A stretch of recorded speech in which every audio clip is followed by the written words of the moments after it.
أكلة النهاردة هتعمليها في 5 دقايق وكل مكوناتها من عندك من التلاجة، ما فيهاش أي حاجة تعقيدية.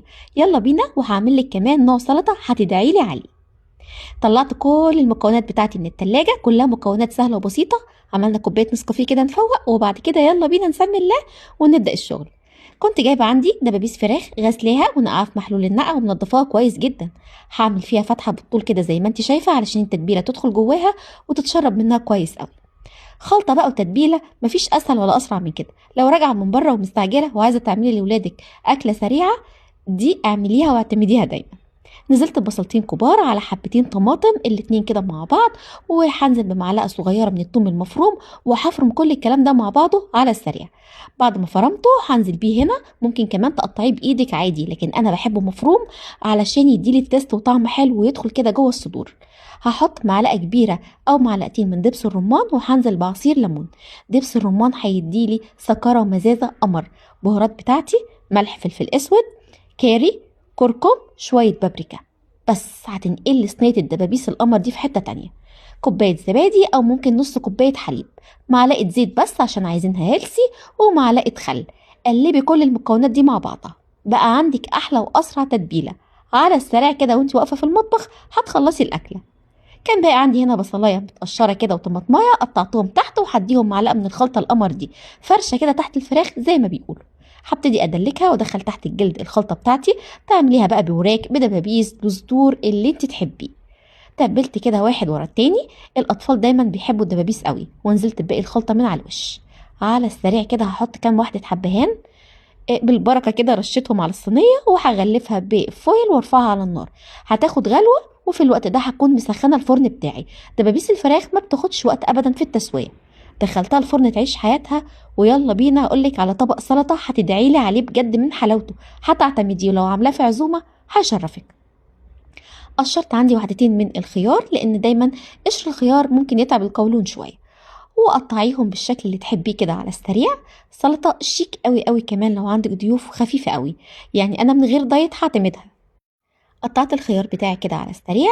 وكان عندي واحدة بصل صغنطوطة بتدي طعم حلو قوي. البصل الاحمر بيبقى مسكر جدا في السلطة. قطعتها. كل ده والفراخ بتاعتنا خلاص في الفرن عايشه حياتها، يعتبر كده الاكله بتاعتنا خلصت. دايما بكون مقطعه الخس الكابوتشا بتاعي وغسلاه ومنضفاه وحطاه كده في طبق او في علبه تلاجة في محفوظه. اطلع منها واقطع، بتبقى الموضوع عندي سهل قوي. قطعتها كده في ثواني. وعندي هنا علبه ذره حلوه، مش هحطها كلها. فتحتها كده، اخدت حوالي ربع كوبايه، غسلتها من الماده الحافظه وضفتها. يلا بينا بقى نعمل التتبيلة بتاعتها. معلقة من الزبادي، نص معلقة ثوم مفروم، ليمونة، شوية ملح، شوية فلفل. بس هو ده الدريسنج بس بتاع السلطة. لا ضفنا بقى طحينة ولا مايونيز ولا أي حاجة. حلوة قوي قوي، حلوة حلاوة. إذا بقى عاملة دايت ممكن كمان تضيفي جنبها قطعتين من صدور الفراخ المشويين او دبابيس كده زي النهارده. مفيش خالص، انت ممكن تاكلي دي بس مع بيضتين مسلوقين، يعني هيبقى فيه بروتين وهيبقى فيه طبق سلطه حلو قوي. عندي هنا خلاص صينيه الفراخ عايشه حياتها في الفرن، ويا دوب هشغل عليها من فوق تاخد وش شوايه. هعمل بقى شويه رز مبهر، مفيش اسرع من كده. حله فيها قطعة زبدة أو قطعة سمنة بلدي، وطبعا السمنة البلدي أو الزبدة الطبيعي صحية جدا. حطيت 2 حبهان، 2 قرنفل، واحدة مرقة، واحدة قرفة خشب، وهنزل كاري، كركم، شوية فلفل أسود وهملح بس. دي البهارات بتاعتي: كاري وكركم، فلفل أسود وملح، مكعب مرق، وحبهان وقرنفل وقرفة فقط لا غير. ونزلت بالمية بتاعتي على السريع، ولا شوحنا لا خضار ولا بصل ولا اي حاجه. وكمان السمنه البلدي صحيه. كانت طلعت عندي هنا الصينيه القمر دي. الريحه كانت جباره يا جماعه. دبس الرمان بقى، يعني الدبابيس بدبس الرمان والكاري، ما اقولكوش. الرز المبهر كمان بتاعي خلص، طبق السلطه خلص.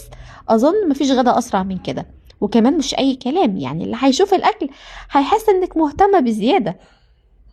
الرز بتاعي طالع مفلفل وزي القمر كده زي ما انتوا شايفين. الصوص القمر اللي تحت الفراخ ده تقدروا تاكلوه مع الرز، طعمه لوحده خيال. جربي الرز، جربي السلطة، انصحك بالسلطة جدا جدا.